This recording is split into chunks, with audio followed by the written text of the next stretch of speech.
Hi, I'm Jordan, and today we're talking about career growth strategies. In this video, I'm going to show you all the things that you can do to improve the odds of steering your career in the direction you want to go. Now, this isn't a do this one thing and get promoted to director sort of a video, and it's definitely not a short-term strategy, but it definitely will pay off, and it has for me. So stick around.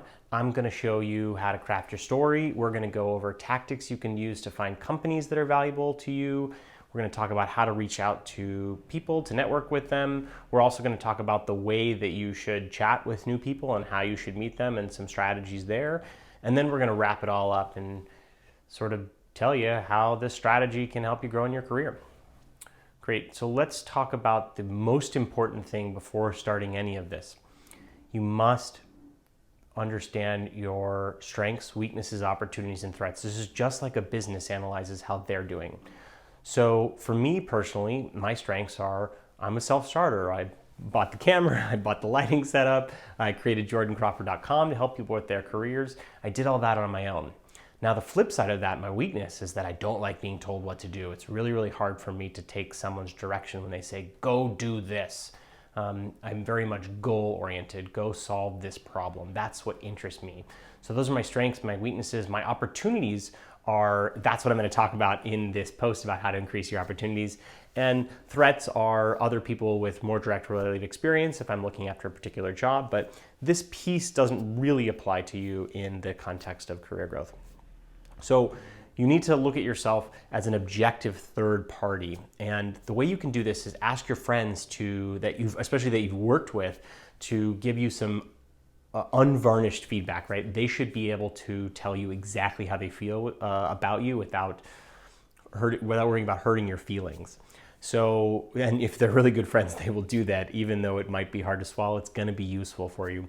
Once you have a good understanding of your strengths and your weaknesses and where you sit, it's really important to feel comfortable with those things and to feel confident about who you are and what you're about, because you're not going to be able to meet people and convince them to chat with you if you feel unsure, if you are unclear about your skill set, if you feel like maybe there's people that are a lot better than you.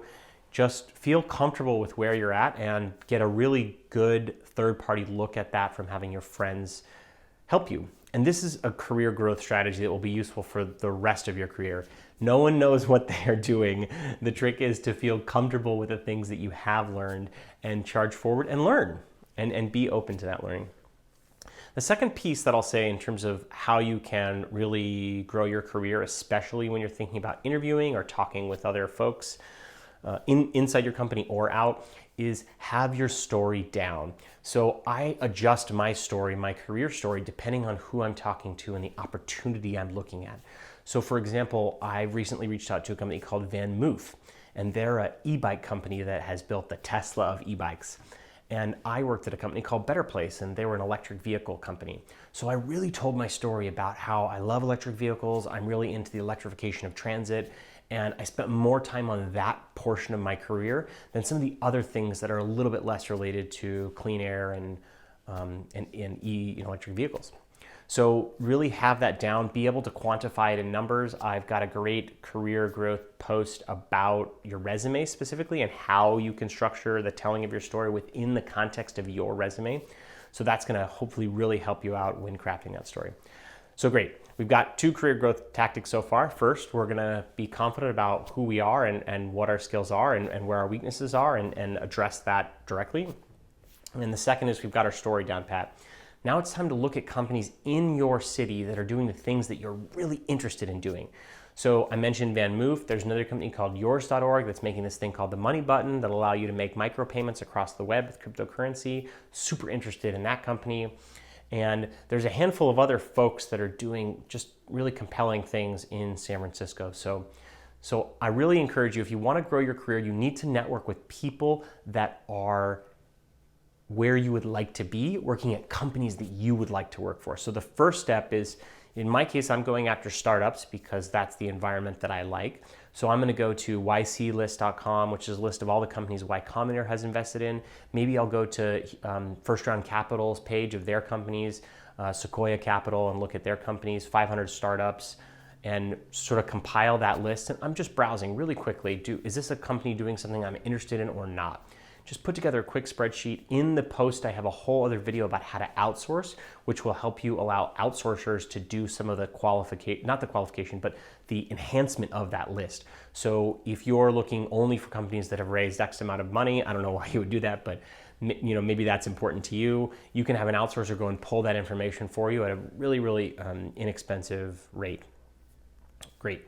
So now for career growth, we've got your self-confidence, we've got resume stories down, and we have a list of companies. Now, this is the most important part when you're really thinking about how to progress your career, and some tips and tricks you can use is to find the people who work at those companies and reach out to them. Now, you definitely don't want to pitch them. It's not to find a job at the company. You shouldn't go in with any angle except to learn about the person. Now, further down the video, I think one of the greatest things you can do to grow your career is to read Dale Carnegie's book, How to Win Friends and Influence People. I have a short description that talks about the different things and tactics you can do. It's a terrible title. I don't like the title of the book, but the content is exceptional.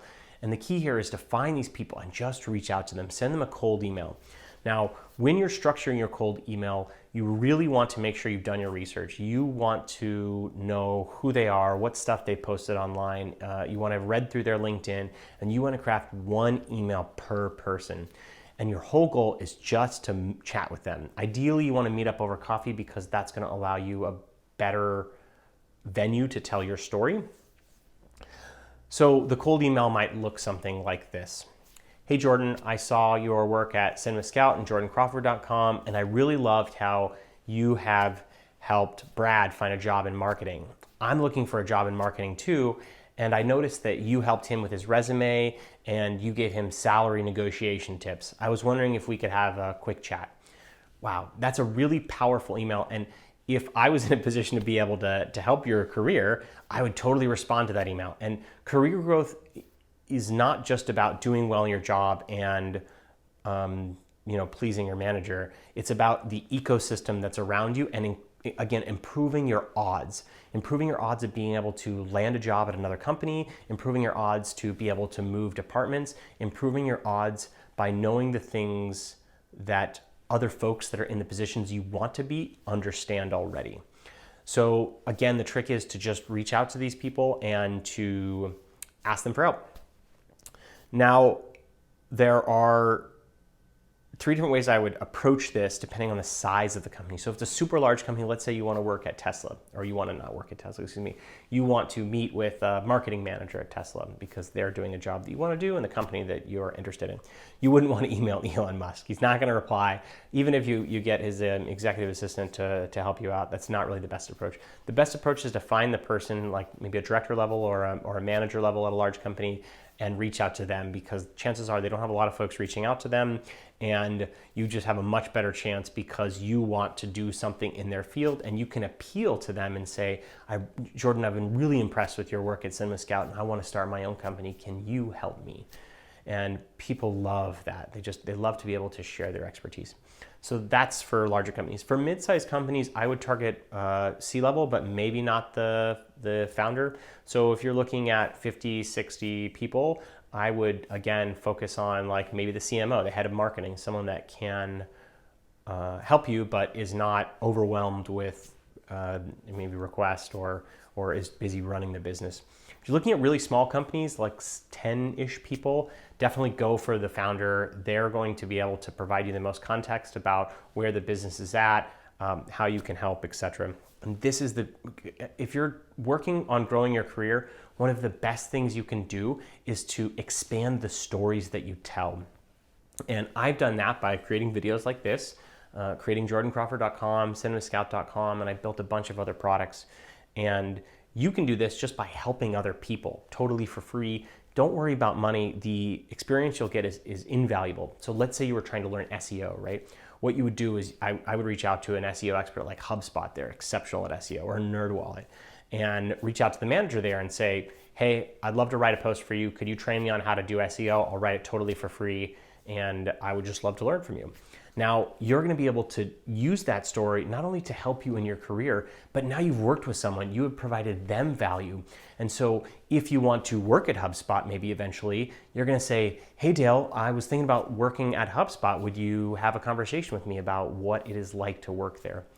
So these are if you're really, really looking to grow your career, the thing that is most important is to expand your network, expand your knowledge, and be willing to learn things that you don't know, right? Things that are outside of your sphere of knowledge today. And I would say that, if you're doing this inside a company, you're going to have a way better chance of networking with the people that can help you, helping the departments for free. This is why I got 4 different jobs inside of Palm, because I networked with other people in the company and I said, hey, what can I do for you? Are there small projects we can work on? Is there a position that I might be able to work part-time on? And those are the types of things that will allow you the flexibility to interview on the same level as the company that is interviewing you.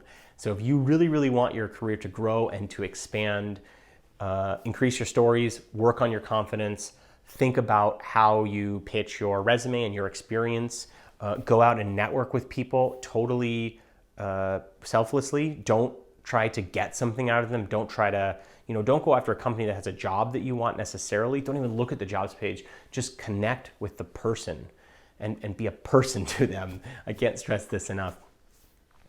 When you do that, you'll find that you have way more opportunities to define the direction of your own career because you have built this wonderful network of people that now know you, that like you, that you've helped them out with whatever they're working on. And no one does this. And so there's a lot of opportunities for you to pursue this strategy now because it's just not done. So I really encourage you to read the post I have on jordancrawford.com about career growth. I go through some of the exact email templates that you would use, some tools that you can use like Bumble and Shaper to network with people that are open to networking. And I talk about the process step by step that I've outlined here in the video, but maybe it's easier for you to scan through that on jordancrawford.com. Thank you so much for taking the time to watch this video. And if you need any help, you know where to find me, jordancrawford.com. I would love to provide some assistance for you. And I've got a bunch of other posts on Medium about resumes and how to handle job rejection and other things related to finding the work that you love. Thanks so much. Take care.